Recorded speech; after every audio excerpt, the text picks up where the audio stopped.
Well, fuck me. Everton suck. I'm an Everton supporter. I really don't like this. We're doing a very special episode of the DU Football Show, Mr. Graham. That's it, the old SOS pod. I mean, we even have Graham in his car driving home from a work event to do this. It's Saturday. We just lost the fucking game. We're going to talk about the board because they really fucking suck. Let's start the show. Born in the land of Bowie, Maryland. Bred to be a fan of fucking Everton. Punch you in the eye and drink your rye. Sam Houston. Sam Houston? Arsenal fans have another Sam. AKA the fucking Gooner Graham. Snub the Malort. Looks great in shorts. Sam Graham, hey. Sam Graham. Fucking United!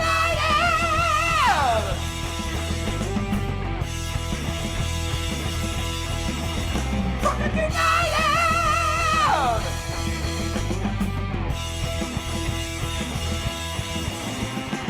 Hello and welcome to the DU Football Show, a completely biased opinion of Everton Football Club, as told by two and a guest common American schmucks.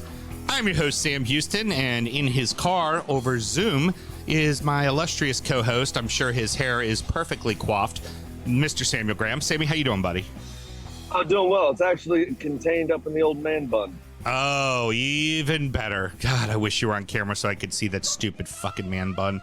And also joining us, good friend of the show, and of course one of the hosts of the American Toffee Podcast, and is now everybody has famously known him from the 20 Club show, the JJ Watt lookalike, Mr. Ryan Williams. Ryan, how you doing, sir? Well, as an Everton fan, I've certainly been better, but I think you and I have that in common. Hopefully the other Sam won't be mocking us and laughing at us too much today. Oh, he will be. Well, I just thought we should get things started. Like JJ Watt, I wish you would fucking retire. Thanks. We should, just in general, our whole club should just retire. That's it. We're done. No, just Ryan. Just Ryan. Nice. Yeah. Oh, if I only had his paycheck. During that famous 20 for 20 show, Ryan and I had a bit of a heated discussion about the state of Everton at the time. That I had gotten a little bit of feedback on social media, of course, as most of my rivalries do. Yeah, typically. I thought it was healthy. Yeah, exactly. Healthy. Now, we're recording, obviously, at the DU Public House and at Zoom and all over the wonderful wide world. Do let it be said, as this show and every single show, at least one of us will have a drink in our hand because Mr. Graham is currently driving and we encourage responsible service of alcohol. So myself, I have poured myself a nice, big, tall glass, all ice, of Malort because it's what I fucking deserve. So let me take a quick sip of this loveliness. Refreshing. So refreshing. Hey, you know what? In honor of Everton today, right before I left my tasting, I butt chugged a half a bottle of Josh Bourbon Barrels in. So that should be hitting me right about the time I hit 695. Oh well, let's hope that goes down a little smoother than Everton's going to go down this year, sadly. So yeah, precisely. Now the main reason why we're doing the show, this little quick show today, isn't necessarily because of the loss. Because if Everton had, let's say, held on to the game and won 1-0, we would be sitting down and having this discussion as well. A lot of this is some people in our group have asked a little bit about what's going on with Everton Football Club, because if you're not following the club, what you saw this morning was when you chimed into USA Network or Peacock to watch the match was the board is not showing up because there have been threats of violence against them. This is what you've heard. So everybody's like, well, what the fuck is this all about? And seeing that DU Football Show as a whole, let's face it, it's an entertainment show, and we're trying to talk about the entire league. And on Monday, frankly, I want to talk about the 2, hopefully 3, depending on what happens with the North London, really great derbies that happened this weekend. That's what I'd like to talk about. And honestly, my match would be thrown in the middle somewhere where we would talk about the relegation battle, and I'd want to talk about it for 5 minutes. But this bullshit requires a little bit more than 5 minutes, and it would end up dominating Monday's show, which I just don't think would work. And for how we do things and kind of the tongue-in-cheek and fun that we want to have with it, this is a serious discussion, and it needs to actually be kind of addressed on its own so that our listeners kind of get an idea of it. Ryan, why don't you kind of fill us in on what the NSNOW is and where that all kind of came from over the past couple of weeks? Well, I think it's kind of a long time coming, I guess. Probably the best way to describe it is Everton right now currently seem to be the anatomy of a club that does everything wrong and has for a long time. And it's been building over time. Kind of culmination is some of the recent performances. And there have been different kind of splintered groups in the past that have tried to organize the supporters at Everton in a collective group to try and pressure ultimately either the board or the decision makers, we'll call it that generically. The current movement seems probably the most organized one so far. It was smart enough in the way that going behind the scenes, they've kind of gathered many of the supporter groups, a lot of the more vocal individuals, and it's much more pointed. It's very direct. It's really basically directly at Farhad Moshiri, the chairman. Or not the chairman, pardon me, the owner. Technically, Bill Kenwright's the chairman. And it's more directive, asking for, first and foremost, direct dialogue. And that's something they had asked in the past in some of the other groups with Farhad Moshiri. And that's not really happened much. There was one printed out letter about less than 12 months ago and one very recently. And that's about it. But I think that's primarily what it is. And a lot of the asks are asking for change throughout the organization, but first and foremost at the board level for basic reasons of on-field performance as well as off the field. And I think they have very valid points. It's very hard to argue and look at, since Farhad Moshiri took over the club, that the performance of the club on the field has been precipitously bad, increasingly bad. And the financial situation right now is so dire, it's very difficult to do business. And that also includes the lack of financing for funding the beautiful new stadium that's being constructed right on the Mersey. So that's pretty much it, I think. And Sam, you tell me what I've kind of left out, but that's really what this group is about. I just think the difference is it's much better organized. It has more people. There used to be some conflicts within groups. Right. This one doesn't have that as much. And it seems pretty powerful so far, and I can see it gaining momentum. Yeah, it's definitely been a unified front, and there has been little to no argument from anyone.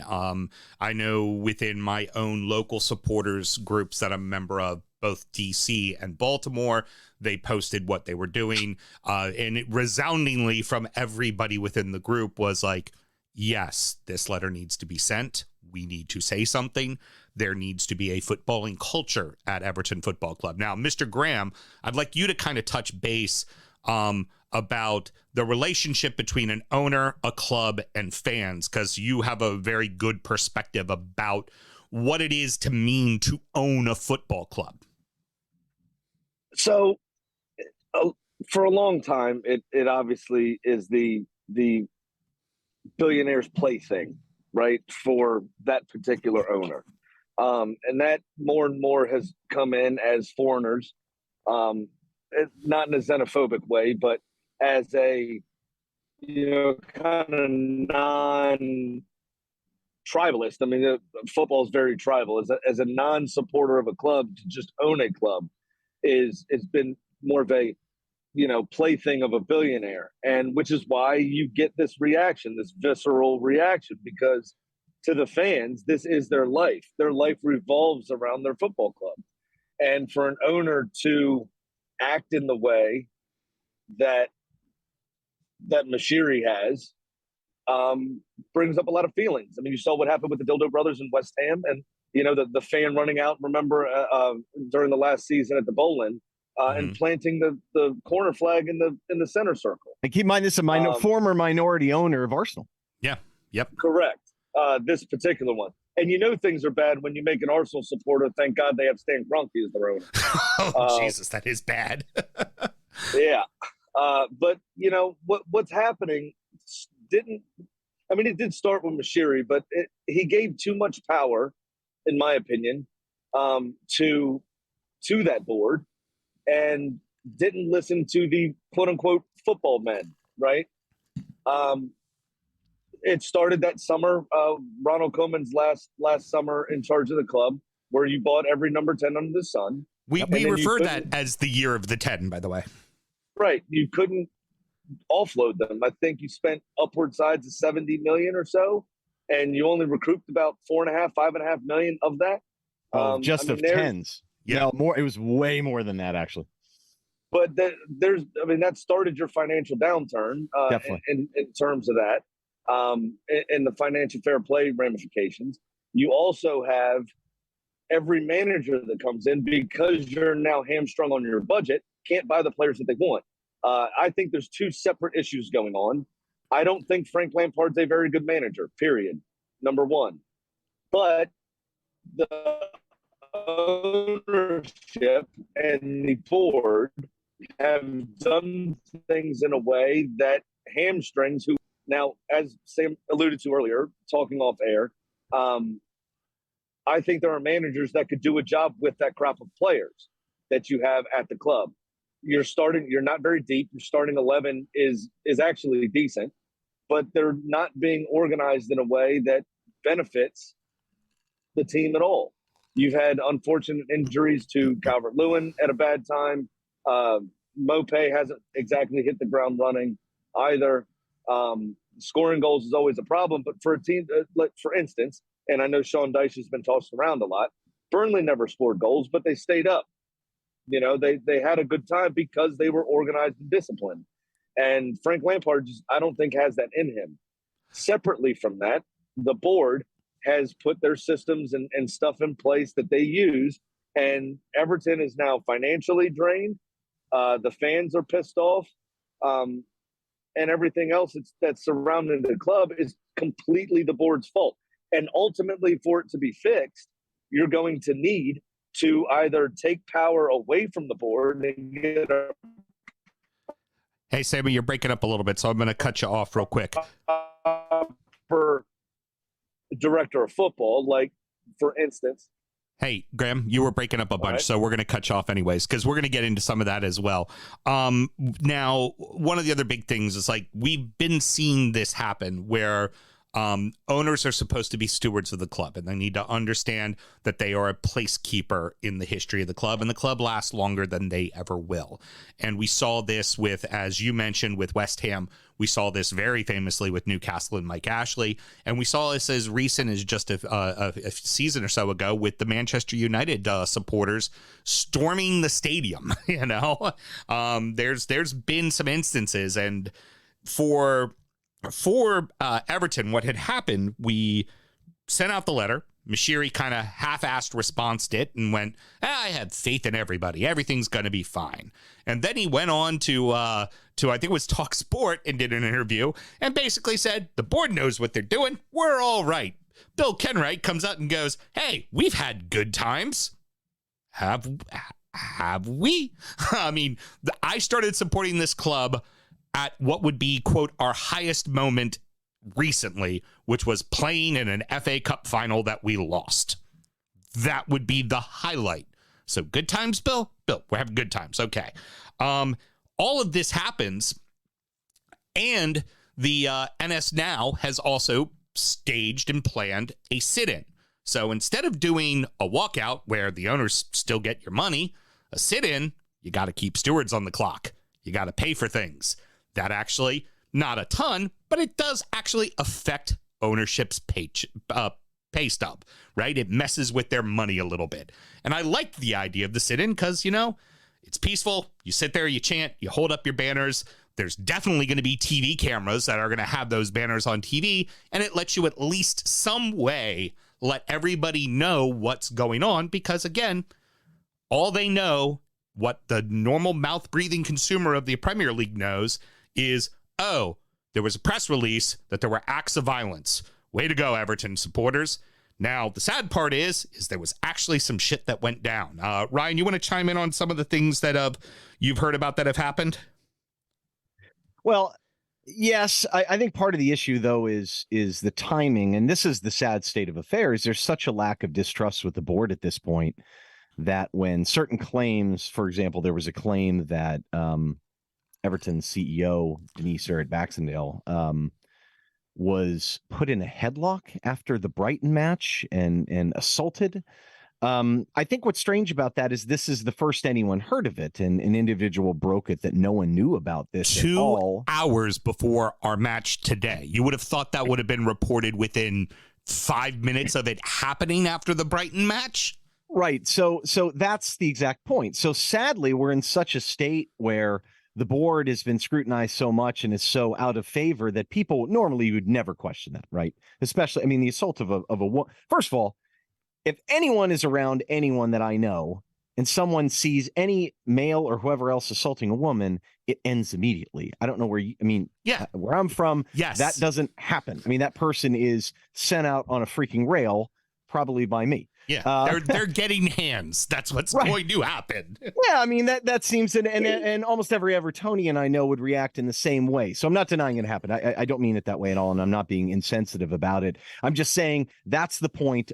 That's the state of affairs we're at with the board, and the fact that people would question it because the board would do something like that. I mean, if there's a better illustration of a complete break in trust, that has got to be it. And then the biggest one was today. I mean, not that isn't completely mad. That one, everyone's just totally blown away by and totally confused by.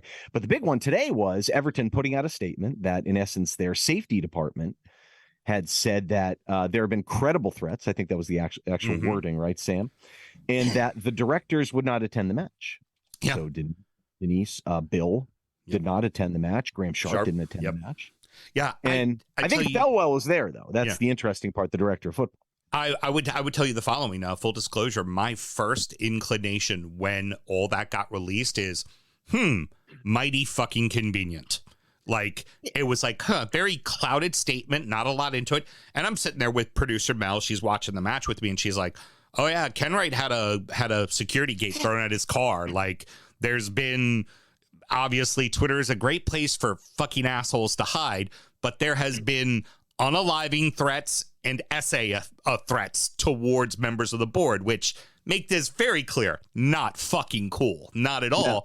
And you can't be doing that. All it does is, if those things are happening, it makes all of us look like enraged idiots that are there to start a riot. And it's like, oh, great. Well, now, and that's my one problem with the release statement from the board, is that it's then, okay, well, don't look at the shit job we're doing over here. Look at all the Everton supporters. They're fucking monsters, is what it felt like. It felt like just being thrown right under the bus.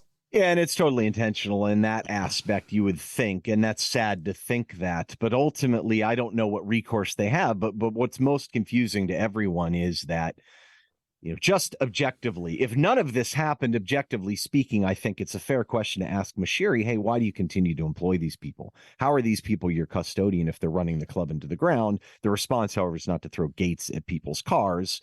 However, there wouldn't really be as much necessity to have some of this outward rage if there wasn't at least more transparency in terms of what's going on, because I think people would be a little more reasonable if they understood a little bit of the direction and why decisions were made and what's happening. And ultimately, over the years, there's minimal interaction with, even at the board level. And it's funny, you call it the People's Club, and you've been over, I mean, you've talked to these people. The people at the tickets office and the people around the club are wonderful, and they're the most easy people to talk to in the world. And that's why I think it was very fascinating to see, like, they created this fan advisory board. The club did too, which is very questionable, I think, to begin with.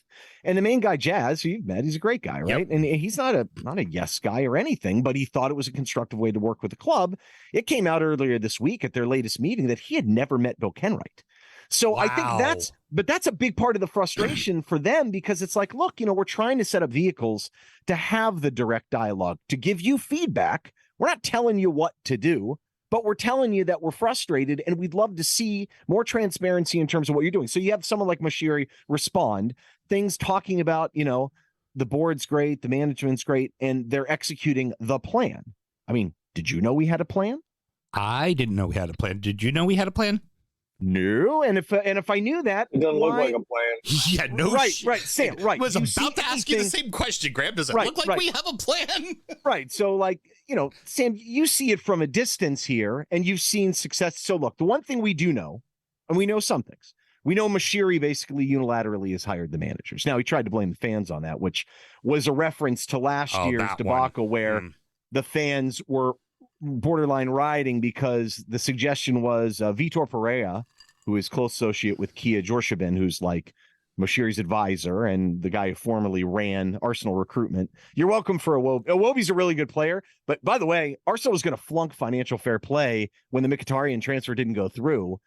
Kia is the one who made the deal go through with Iwobi. And here's a little known fact. Kia, who claims he's not an agent, actually, I'm not going to give these details, but anyway, that's what happened. I won't. Yeah. But anyway, the interesting part about that whole segue is it's kind of like, all right, if there was a plan, you would see some level of consistency. We know Moshiri appoints the coaches. So go down the list. Ronald Koeman, Sam Allardyce, which he was a firefighter. Okay. Marco Silva, Carlo Ancelotti. Like, what a strange combination that is. Benitez, who totally destructive manager, whatever we think about it, Graham, whatever we argue about it, it's irrelevant. He's very different, right? For sure. And then you had Frank Lampard. So this is a very strange mix of styles. And every time a new one comes in, the recruitment changes. And it's very obvious based on the former director of football that, like you said, Graham, before, the football people are not making the decisions. And ultimately, this is really all this comes down to in many ways. I mean, yes, you need a proper identity driven down from the board to the football side. The football team then needs a footballing identity and needs to make decisions accordingly. The recruitment strategy has to factor that identity of the club and the financial situation and all those things in. But when you unilaterally are making decisions and not being transparent about the decisions, naturally people are going to be very frustrated, especially the people that are trying to do recruitment at Everton, and thus Marcel Brand's post-Everton interviews, and which were very revealing, I think. And we are where we are right now because of non-football people, for the most part, making football decisions. I really think that's the root of all of it. It's a bigger issue than that, for sure. But that's certainly the immediate feel of the issues that we see. I mean, I could go into details, and Paul the Esk, who's one of the main players in the movement here, went on to talk sports right after, Simon Jordan and Jim White talked to Farhad, and they had an interesting dialogue. But really, fundamentally, what the supporters see, it's what's on the field, and it's not adequate. But it really is the results of a long history of decisions. And Graham, to your point, started exactly in that fateful year of 17-18, where Everton were, I think, the third or fourth highest net spend. And I think something that people forget about too is it wasn't just the spend, it was the massive increase in wages to these guys. So, I mean, Everton's gross spend that year was 182 million pounds. The net spend was 70 million, but keep in mind, Lukaku was the one big out. And that included 50 million spent approximately in January to a firefighter manager with no return in Cenk Tosun and Theo Walcott, as well as a loan for Mangala. People forget about that one. Yeah. That was a point, Graham, you had brought up. You were like, go ahead and say what you told me when we talked about Big Sam. Well, so it all just seems so very disjointed, right? Wait, there's no plan? There's no plan? If you're gonna bring in a firefighter, great, but you don't give the firefighter money. Never. Yeah, and they gave him money. They gave Big Sam a boatload of money. And then that summer, they got a new manager in, which they were expected to do, and they should have. But then they couldn't spend the money because they already spent it in January. So now the manager had a bunch of players that he didn't want, and he couldn't figure out how to put them together because it was so unbalanced. You had 14 number 10s on the books, no proper striker to be really. Yeah. Because even then, Calvert-Lewin was so young. Yeah. Right? I mean, he's still young now, but he was very young then and green behind the ears. Completely unproven at that time, for sure. Yeah. What do you do? I mean, that begins you're constantly in a firefighting situation, right? And the only way to fix that is to regain an identity, stay up so you get the paycheck, find the manager that you actually want, right? Whoever it is, doesn't matter who it is, really. Find a manager that you want that has experience, not Frank Lampard. Somebody that has experience, that knows what the fuck they're doing. And then you give them a little bit of money. You give them, buy a piece. January, buy a piece. Not 5-6 players or 4-5 players or even 3 players. You buy one piece. You go, we're going to go with this spine of the team. We're going to organize this spine. And this is how we're going to move forward. You get your people's club identity back, your blue collar, work hard, fight for each other mentality back. I've never seen an Everton team be this comical. Yeah, it's that true. That part is down to Frank Lampard himself, solely down to Frank Lampard. It's he tough does to watch. Not know how to marshal a defense. It's tough to watch the match when you see certain levels of disorganization that are players that you've seen perform in the past. There is a certain element that is clearly tactical. What was his line today after the match that he told the guys at halftime that this wasn't like a real tactical match or tactical battle, something like that? He said it wasn't a tactical battle, that this was like in fact, Ryan, your favorite word, it was a spirited battle. We all love spirited battles because, that's the mean cog to fucking football. But Graham knocked it out of the park, though. I mean, there are a couple different ways you can do it, but you've got to start with a singular identity, and whether it's a director of football presiding over all of it with a proper budget. And there's things that have to happen above the football, but let's just talk about the football. And they continually buy players to match that identity, and they select the manager to match that identity. That's important. Or Arsenal did it a little different way, but in a good way. They've got a guy who's buying the players for sure. But that person had an identity. Arteta matched it, and they grew with Arteta. But they were Arteta was very specific on how he wanted to play. And you see a lot of pep in him, of course, totally natural. And he bought players in a similar way that Man City's done. But they had a different point to start with. And what has happened? They have players in positions that can execute the tactical system that he wants, but also the identity. So if Arteta, say he got randomly lured away by whoever tomorrow, probably not going to happen, but say it happened, they could bring in someone else that could still utilize those players under a similar tactical system because they've got a singular identity. And look, exactly. Yeah. And that therein lies the problem with Everton Football Club at the moment. Of course, it's like a 7-year-old that has an $8 billion fortune. And he's just buying whoever he wants, whenever he wants, with absolutely no thought process to the future at all. Yep. Right? Yeah. So you either buy players and then find a manager to utilize those players, or you buy a manager and then give him the keys to the castle. And you say, go get who you want, right? And there's two ways to manage, of course. You can look at a crop of players that you have, and you can decide, okay, I've got James Tarkowski. I've got England's #1 goalkeeper. I've got Ben Godfrey, good defender, ball-playing defender. I've got who's your other center back? Cody and Tarkowski. And Connor Cody, for fuck's sake.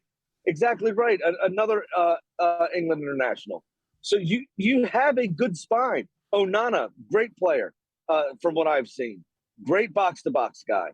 Disciplined as well. Stays home when he needs to. You've got Idrissa Gueye back. Fantastic player. One of the best holding midfielders, most underrated holding midfielders in the world. Yeah. Why are you shipping goals left and right? It makes no sense. Well, so let's talk about that. Where do we go from here? Because you're right. So what I'm saying is the manager has to be adaptable as well, right? Is you have to look at the manager and say, okay, I've got these players. This is how this crop of players can play and be successful. Let's do that. Not stick to a system that doesn't fit anyone there. It makes no sense at all what he's doing. I guarantee you I could do a better job managing Everton Football Club than Frank Lampard. 100%. You and me combined. You'll scream F-bombs at him, and I'll laugh when your daughter tells everybody that she scored 4 goals once. Well, Calvert-Lewin should do better is all I'm saying. Okay? You're not wrong. That's all I'm saying. Well, that's exactly where I wanted to go to next. And we've already kind of started to have this discussion, is where does Everton Football Club go from here? Because we throw around the expression, the people's club. The only thing that makes Everton football currently the people's club is the fucking supporters. That is it. Like, there is no people's club. There is no working within a budget, blue collar team, the best of the rest, the big 6 plus Everton. That shit's gone. And frankly, that shit's been gone since Moyes has been gone.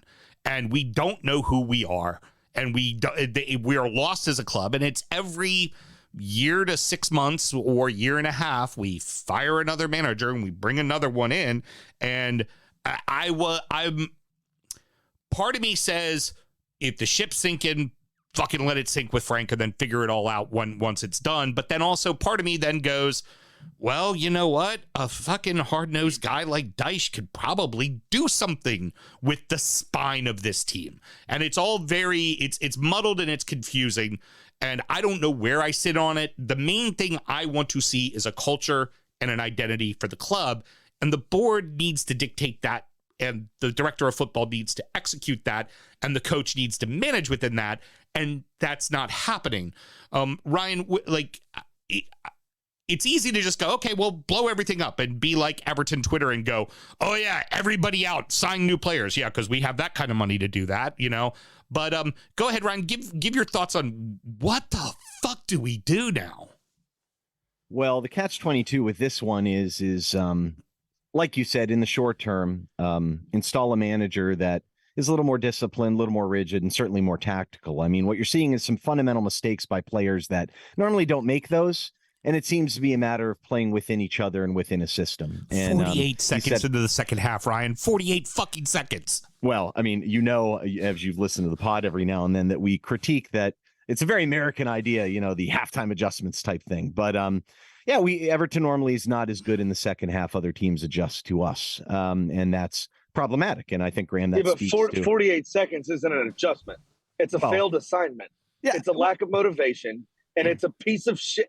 If I was Frank Lampard, I would have walked on a field and headbutted every single fucking defender.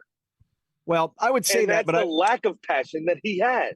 I would say I don't know if that was a theme of passion. I think you could argue it was just tactical disorganization. There were bad decisions made on about 3 or 4 different fronts. But that's tough, right? Is it an individual error, or is it a lack of organization? And that's somewhat more on the manager. I mean, it's a little bit of both. But I will say this, you know, typical guys that are passionate and aggressive, it's amazing how aggressive and proactive they can look in a tactical structure that they're comfortable in.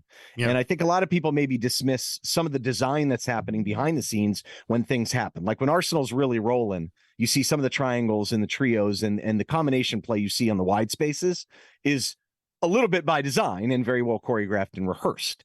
But you also can't do the things they do without their players. So it's tricky. So in the now, the catch-22 is you can bring in a manager that's more tactically astute, and more organized, get them set up better, and maybe win some stuff. The problem is who appoints them. Because I could tell you right now, well, first and foremost, Frank Lampard being selected, when we talk about identity and who's making those hires, was selected at the end of last January, in essence, to save Everton from promotion. And when you think of someone that's maybe the right character to do that, I mean, he is like the last guy. What he was known for is dramatically changing the style of play at Derby County, and doing so, they didn't improve on their points, but it was fairly ambitious, and he did okay. There's first year at Chelsea, he was okay. Granted, this is massively talented teams, more talented than the other teams in their division, if you think of the people he brought in Derby, and then ultimately flunked because he didn't know what to do with other talent. That's not the right guy you bring in to keep us in January, but that's over. You had the summer. You had some turnover. You brought some guys in. Everyone was waiting. Okay, do what you did at Derby. Let's see your style of play. And it's not been effective. So I don't think you have a choice, Graham, in this instance. Sam, you've got to bring in a guy that can make something of the current talent. And yes, I think you could get 2 loans in probably. You've got a foreign and a domestic loan left. You could probably make those changes. But what does that guy look like? My problem is, does the board even know anyone outside of Sean Dyche because he's down the road? I don't think they do. Right, because I mean, I could sit there and spout how great a fit I think Marcelinho or Jose Bordalás is, and I think both those guys would be good hires. Sione, maybe, you know, there's a whole laundry list. I think everybody's leaving out the obvious elephant in the room. No, don't do it. Not elephant, because apparently, given a recent team talk before the season ended in MLS, he has a tiny pecker. But Wayne Rooney. Yeah, that's another one. Can you imagine hiring Wayne Rooney? That'd be the perfect type of thing that the board would bring up. Right. Even it'd be insane. There's twofold. I don't think so. I think Wayne Rooney's a decent coach. What he did with Derby County was phenomenal, given the struggles that they had off the field, with budgets, with players quitting. They couldn't pay anyone. Reportedly, he had to come out of his own pocket a couple of times to help out. All sorts. And they ultimately, without the points deduction, would have stayed up. I think Wayne Rooney's a very good coach and doesn't get enough credit. DC United is a shit team. We all know it. It happens. Yeah, they are. I don't think he could do much with them. But in one of his motivational speeches during the pregame, he did say, I've got a tiny dick. Don't let that stop you. And I think that's the kind of energy that Everton need right now. He also obviously knows the club. He started and ended his career there, as well as being a cult hero amongst fans. It'll galvanize the support. It'll bring everyone together for a brief time, which you need. I don't know if you remember Granit Xhaka being booed off the field, receiving death threats and everything else, throwing the captain's armband and his gloves on the floor and walking off. Yeah. Well, now he's one of our most celebrated players. That only comes from a bringing together of everyone, right? It comes from, you got to start somewhere. And I think Wayne Rooney would be an astute signing at the moment. I really do. I don't think David Moyes has a lot of time left at West Ham. I think you need to get somebody in the fans know, that the fans like, that can reinstill that working class identity. And until you have that, you can't move forward. Yeah, that sounds like what they do with Frank Lampard. But Frank Lampard is a midfield version of Patrick Bamford. Posh as fuck, silver spoon in his mouth. He's never worked hard a day in his life. That's why he was always late into the box. The fans loved him. They backed it. They rode on Goodison. How much they wanted Frank Lampard. He galvanized the fans. We were all united as one. But why? And we stayed up as a result. But why? Why did you like Frank Lampard? I didn't like Frank. It has nothing to do with me. Nothing. But I'm not talking about you specifically. But why did y'all like Frank Lampard? What did he do in his managerial career that says that you should like him? Oh, nothing. I mean, he did more than Wayne Rooney, in my opinion. But yeah, honestly, he did less than Wayne Rooney because it was partially his fault what happened in Derby County. He spent a lot of that money, Frank Lampard did, that he didn't have. Yeah, I think looking back currently at what's going on with Frank and why we galvanize ourselves around Frank's a likable fucking guy. And he seemed to take to the club. He seemed to say all the right things. It doesn't mean he knows how to do the right things, but he certainly has said all the right things. And I think we all kind of go, yeah, I want to see this guy do well. It's a obviously, though. Why don't we instead hire like a good, proven tactical manager that's had success other places? Why don't we just do that? I don't understand why that's so common. And I hear you want the fans to like him, honestly, at this point. But at this point, you show any success whatsoever and convince the fans are going to like him. I've gone back and forth with a lot of the Everton guys over there about this. And they think like a guy like Graham Potter wouldn't last 18 months and blah, blah, blah. And I get it. And I don't care. I don't have the English bias. So I don't care if it's an English manager, although the club has gotten decidedly more English probably in the last year in terms of recruitment and identity. Agreed. But I don't necessarily think that's Everton, frankly, personally, because I think it's a very kind of inclusive type club. Certainly had a lot of international stars. But anyway, the point I'm trying to make is that I think you find the right manager that has a strong identity, that's tactically strong, that can use the players at his disposal, that makes sense for the situation. And I mean, Wayne Rooney, is fine, but I there's just not enough evidence or body work for me to say confidently that he's a good manager. And I'd said the same with Frank Lampard, really. Yeah. He had a very mixed track record at best. And tactically as a setup, Frank's teams got so stretched out and stuff. I was very terrified of him coming in January, and we barely made it, really. And I don't think we made it because of his tactical aptitude. I think we had great support. So there is some merit to that, Graham. There's some merit. If you can galvanize the fan base, maybe you can keep the team up almost the way they did last year. But I just don't see an individual that does that. I think if Wayne comes in, that will be widely mocked and attributed to Bill Kenwright. Oh, and yeah, I think he'll be supported, but I don't think it'll have the same effect. That's just my take. Yeah. Now, the good news, if there's any good news for Everton Football Club, is that currently 14th to 20th place is all shit. They all suck right now. Now, the sad part is we've played a bunch of them recently, and we've lost to all of them recently, which makes us the shittiest of the bunch. And they're getting better, and that's part of the issue. Look at the manager hires. Yeah. Emery's a good manager. I think Wolves, there's an improvement in Wolves. These are pretty experienced, very good managers that are organized and are going to be tough to beat. Right. I think ultimately Wolves will be a safe team. But let's face it, Bournemouth sinking like a stone. Southampton, outside of this win today, was sinking like a stone. And who knows if that actually galvanizes them. And also, they now have cups to worry about too, including a semifinal, which will be a distraction for them. It will absolutely be a distraction. Forrest, okay, maybe he's starting to figure it out because they're on a decent run, but I have a feeling once they start playing some good teams again, they're going to get their asses handed to them. And you know, us, we are an absolute mess. We have to figure out what's going on with the club. But there is the one slight saving grace is that, you know, one win puts you in 14th, but also then one win in the other direction, one loss in the other direction puts you right back in 20th. So what we do in this January transfer window, and as you mentioned, Ryan, it's getting a couple of loans in. We need to actually add something to this team. And the question is are we doing that with Frank or are we doing that without Frank? And that decision, honestly, it needs to be made this week. And those people need to be brought in this week. It should have been already made because ultimately, if you're looking at a loan, that's a fairly short-term arrangement. Yes, there'll probably be options to buy. So that's great and all. But ultimately, you need to fix the team now. If you go down, I mean, it is catastrophic. Like it is $90 to $100 million of revenue gone. Maybe even more, really. I don't even know what Everton would do. They could go the route of Sunderland and go right down again, even though there are buffers and spending buffers made to help teams jump right back up. But I think the real question is money. Yeah. I mean, if you think about the summer, like financial fair play, I don't think is much of the issue now. They sold Richarlison last year. Keane gets sold this fiscal year, and that's a big book gain. So I think they're all right in that department. There's some wiggle room, but why did everything get so backloaded in terms of purchase fees in the summer? Not everything's backloaded to a certain extent, but I mean, dramatically so. And I think it's very easy to point at the irresponsible idea of building a stadium without a financing plan. Right.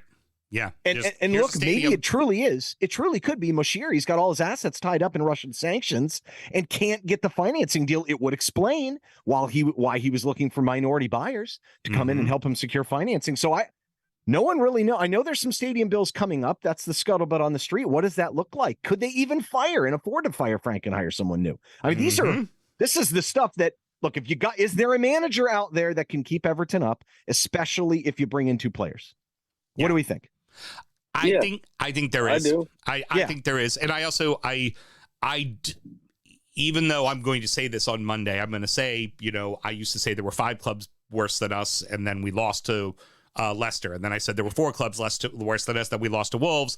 I mean, we lost to Bournemouth twice. Then I said there were 3 clubs worse than us, and we lost to Wolves, and now we just lost to Southampton.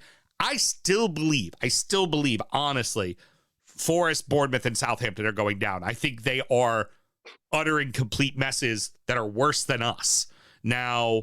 And I'm going to hope, claw, pray that my team figures out a way to stay up. But proof's in the pudding. They've beaten us all. Like, looking at how we've done against the bottom half of the table, they've all beaten us or they drew us. Like, we're not getting 3 points against those guys. And some of them, in the case of like Wolves, we just lost to them at home, for fuck's sake. And it's not bad luck. That's the thing. It's the same performances that were happening early in the season, which was good luck for Everton. I think there is someone out there to do it. But again, does anyone have faith in the decision makers to do it? The best outcome that could happen for Everton is if Moshiri, not that he's going to come to his senses, if he just says, you know what, football folks, Kevin Thelwell, be a director of football.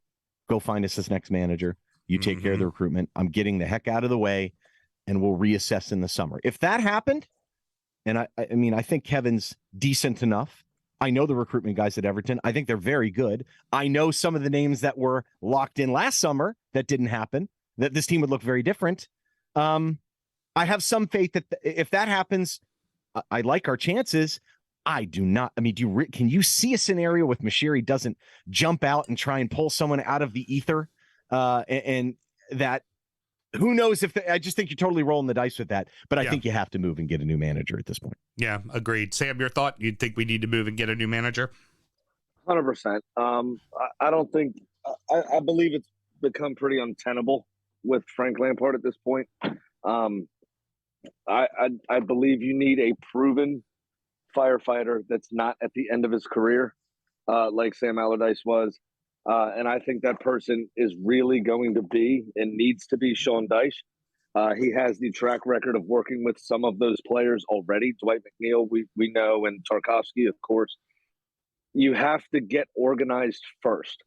That's you talk about one win takes you with the 14th, but what you need is a sustained run. Mm-hmm. And if that's 6 0-0s or 1-1s, you start to get a little confidence. You start to believe, hey, we can do this. It's the same 6 points, and those other teams around you haven't gotten any better. Yeah. I think that's the ticket. Then don't spend any fucking money. Take the TV check. Don't spend any money. Do it again next season with a bit more safe. Finish in 11th. Bang. Right? 15 draws out of 38 games. 6 wins. Good to go. All right. Okay? 45 points. Done. Right? Then fire Sean Dyche, hire an actual manager, and come together as a club and stick together and do things properly. Get Moshiri the fuck out of the way. Tell him to, what we did to Kroenke, what Adu said to Kroenke. Shut the fuck up and sign the checks. Yeah. I'll take it from here. And that's what he did. And that was our turning point, because when it was Stan or Josh making the decisions, and I don't know which one it was, but when it was one of them making the decisions and not Adu, we were a fucking banter club. When it was Mike Ashley making the decisions with no director of football, Newcastle were a banter club. Yeah, we are now the banter club. When it was Ed Woodward, the greatest commercial marketer of all time, apparently, the worst football decision maker ever. Yeah. Manchester United were a fucking banter club. And that's where you all stand at the moment. I don't want to see my friend's team go down. I don't want our show to suffer because you're no longer in the Premier League. However, from a neutral perspective, this is fucking funny. It is. It really is. It is comical. If this was happening to another club, I'd be laughing at it. I know I would be. I'd be fucking mocking it and laughing at it openly. I think what stinks the most part is, like, when you've had a podcast that have been doing Everton and talking about Everton for this whole ordeal, how many times you've said stuff and people have challenged you and beaten on you when so much of it was so spot on, not because I'm some freaking genius or the American Toffee Podcast is a bunch of geniuses. It was just kind of fundamental common sense. And that's when it's really frustrating, because it's so obvious, right? I mean, everything we've said on this pod, if us three could sit around here, have a drink, chat about this, and talk basic elements of identity and organizational structure and stuff, and it's just common sense, right? How can they not see it? Yeah. Now, I want to go ahead and wrap this all up. I know we all got lives, and I'm going to go get really blackout drunk. Graham, first to you, parting words. I hope you all figure it out. I really do. I mean, you're a big, storied club that deserves better than what you're getting. And I can't really say it's nepotism, but just the hiring of yes men seems to be the problem. Yeah. The board is there to challenge the owner, to challenge the chairman, and they're just not doing it. Yep. Agreed. And tomorrow you'll bust my balls and it'll all be fun. Look at you with your stupid fucking man bun. Ryan, parting words. Yeah, you hit it. I mean, ultimately, you've got management is the board, and that's part of the problem. There's no separation. There's no independent review of anything. So there's too much opportunity under that type of structure to make big mistakes, and that's what's happened. I think what's going to happen is the owner's going to appoint someone else again. He may get some recommendations from his director of football. It'll probably be someone that's influenced by other board members, not football people. It will probably be someone like Sean Dyche. And they'll probably bring in a couple loans and they'll go down. And nothing against Sean Dyche, not saying that he's a bad manager. I actually quite like Sean. I've dealt with a bunch of people that have worked for Sean. They say he's very tough but fair. But I just think that there's too much bad things that could happen, and there's too much variability and luck in the game of football. And I think we've ridden it long enough this year. And I think, frankly, deservedly so, with all the mistakes we've made in the past. I think it's going to come to fruition, and we're going to go down. In fact, in many ways, I don't even think it's going to be close, sadly. But who knows?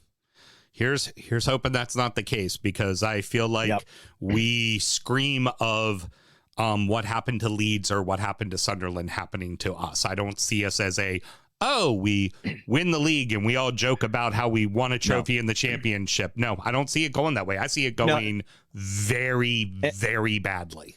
And there's really never been, I mean, even Newcastle was not quite like this. There's never really been a club with the structure and the spend and the wages and what that's gone down. There isn't one. I mean, you could think Newcastle's about the only close example, kind of, but not but Mike actually quite. didn't pay anything anyway. You're right. That's very true. But I mean, you're asking questions like Sunderland didn't have like relegation clauses. I mean, do we think we're better run than that? So that's the problem, and there are buffers in place now. So you should be able to bounce back up in theory, but that league is not, that's a pain in the butt, man.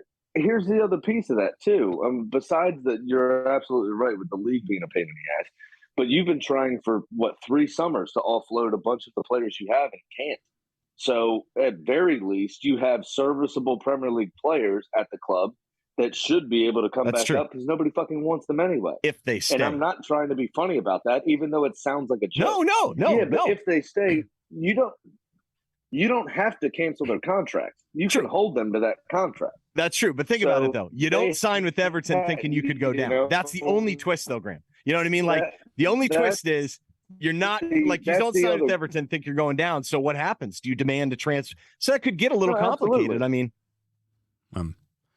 All right, boys. Well, you know what? Here, my last word before you get off, Sam, before you close this out, my last word is I will raise a glass in solidarity with you all as soon as you appoint Roy Hodgson, the owl, the wise old owl, to keep you up in the Premier League. Would you rather have him managing than Frank Lampard? Yeah. That's the sad part right now. Yeah, that is. I think I've been very clear No comment. that I'd rather manage than Frank Lampard. That's just what we need. Sammy Graham out there with the nub. That is what we need. There we go. Mr. Graham is finally having a swig because he is home safely and drinks responsibly. That is going to wrap it up, boys. Thank you very much for your time. Ryan, please let everybody know where they can find you guys. American Toffee Podcast.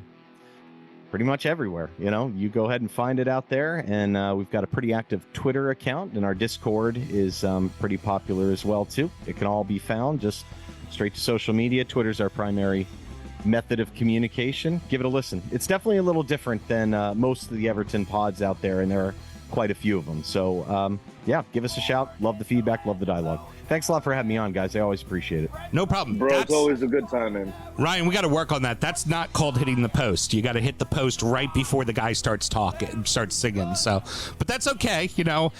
From one broadcast professional to another, we'll teach you. You'll be all right. We'll help you out with that. We did have press passes at the there it is. So there you go. Mel got him. It wasn't you. Till next week, everybody.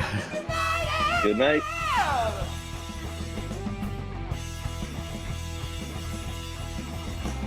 Good night.